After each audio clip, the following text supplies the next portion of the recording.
पुत्र पुण्यवतो धन्य सैश्वेदम भवितुब्धहु। हे बेटा, ये मेरे बड़े पुण्य हैं कि अच्छे लोगों के साथ तुम्हारी मित्रता। पूर्व में भी बहुत बार निवेदन किया गया है कि आप कितने भी अपने कार्यों में व्यस्त क्यों नहीं हो, ये जरूर देखिएगा कि बच्चों की मित्रता है वो खोटी लोगों से तो नहीं हो गई है। नहीं तो आप कितने भी धनवान, पैसेवान, कीर्तिवान, जो वान है वो सिगरेवान हो, यदि बच्चों की कुसंगति हो गई है तो सिगरा सुपड़ा साफ हो जाएगा। इसलिए गलत संगति से अपने बच्चों को बचाइए। बेटियों को गलत सहेलियों से बचाइए, बेटों को गलत सहेलों से बचाइए।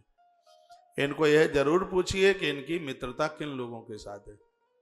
आज पिता की आंख में आंसू आ गए, पिता रो पड़ा और पिता ने कहा कि मैं तो धन्य धन्य हो गया, मैं तो कृतकृत हो गया। क्यों? कि पुत्र पुण्यवतो धन्य से शिवम भविद्भवी, क्योंकि मेरे पुत्रों का संबंध एक अच्छे इंसान के साथ है। तो अब देखिए क्या आगे का प्रसंग अद्भुत है। तो इस नागराज ने अपने बच्चों से कहा कि सुनो, जिनके साथ तुमने मित्रता की है वो तुम्हारे मित्र हो गए हैं। हम नागों के पास रुपया, पैसा, धन संपदा, रत्न आभूषण बहुत हैं, और मित्र उसे कहते हैं कि जो मित्र के काम में आवे। तो क्या तुम अपने मित्र का सहयोग नहीं करोगे?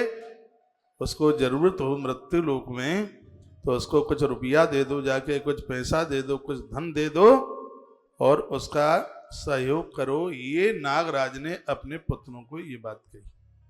कहा मित्र के दुख को अपना दुख समझना चाहिए, मित्र के आनंद को अपना आनंद समझना चाहिए। ये नागराज अपने पुत्रों को ये कहने लगे, जो कुछ है तुम उनको प्रसन्न करने के लिए असंकित चित्त से उन्हें दे सकते हो, मैं तुम्हें कभी नहीं रोकूंगा, क्योंकि मित्रों का अपकार करने वाले के जीवन को धिक्कार है। जीवन में सब चीजों का प्रायश्चित है, लेकिन जिसने मित्र को धोखा दिया है उसका प्रायश्चित नहीं है। शिव पुराण में लिखा है कि स्वर्ण चोरी महापाप है, लेकिन उसका प्रायश्चित है। शराब पीना घोर पाप है, लेकिन उसका प्रायश्चित है। पराई नारी का हरण करना महापाप है, लेकिन उसका प्रायश्चित है। लेकिन मित्र को धोखा किसी ने दिया है, ग्रंथ में उसका तो प्रायश्चित ही नहीं है। इसलिए तो भगवान तुलसी राम जी रामायण में बोले थे, जो न मित्र दुख होई दुखारी, तिन्हि बिलोकत पातक भारी। जो मित्र को दुखी देख करके दुखित नहीं होता, ऐसे आदमी की तो शकल देख करके पाप लगता है। तो इस नागराज ने भी अपने बच्चों को कहा कि जो पुरुष उपकारी मित्र के प्रति उपकार न करके तो जीवन नहीं जीता, उपकार करके उसका तो जीवन धारण करना ही बेकार है। उनके जीवन को धिक्कार है। जो पुरुष रूपी मेघ बंधु वर्ग का उपकार और शत्रु वर्ग का उपकार करते हैं, उनका कोई जीवन नहीं है।